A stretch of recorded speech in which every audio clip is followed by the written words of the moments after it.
भक्तवर अम्बरीश की अपूर्व भगवत भक्ति पर एक राजकुमारी लुब्ध हो गई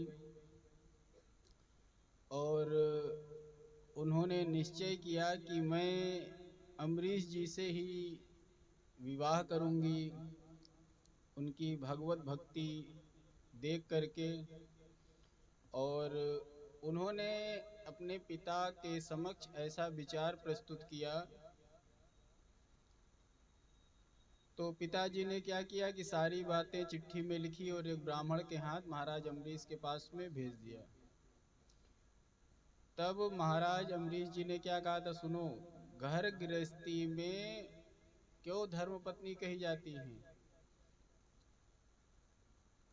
ये जो मिथक बना है कि बोझ बोझ नहीं, बहुत सहायक होती है भक्ति में धर्मपत्नी। देखो, महाराज ब्राह्मण देव को नृप शिरोमणि अम्बरीश जी ने क्या संदेश दिया कि महाराज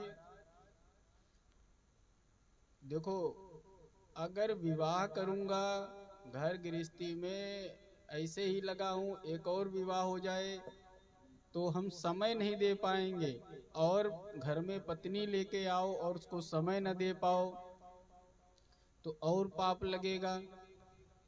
भगवत भजन और राज कार्य, कैसे राज्य करते थे? जैसे स्वप्न की तरीके से।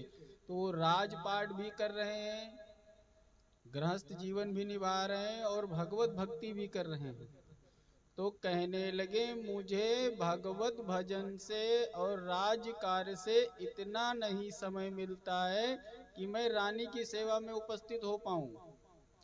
अगर रानी की हमारी भगवत भक्ति में मदद करनी है, और मेरी पुरानी और रानियां भी मेरे पास में है, तो ऐसी स्थिति में हमको लग रहा है किसी अन्य राजकुमारी का परिणय करना प्रिय नहीं है। ब्राह्मण देव लौट आए, अम्बरीश जी का संदेश राजा जी को सुना दिया। उनकी पुत्री ने भी ये संदेश सुना, और जब ये बात सुनी तो वो और ज्यादा आकर्षित होने लगी। कहने लगी कि ऐसे पुरुष जिन्हें विलास आदि से पूरी तरह विरक्ति हो और भगवान के चरणों में अनुरक्ति हो, धन्य है ऐसे भक्त। अगर ऐसे भक्त की मैं पत्नी बन जाऊं तो मेरा जीवन सफल हो जाएगा। और ब्राह्मण देवता से पुनः अम्बरीश के पास, महाराज अम्बरीश के पास पुनः पंडित जी को भेजा। कहा, राजकुमारी ने अत्यंत विनय से कहा है कि किसी भी हालत में मैं आपके विचारों को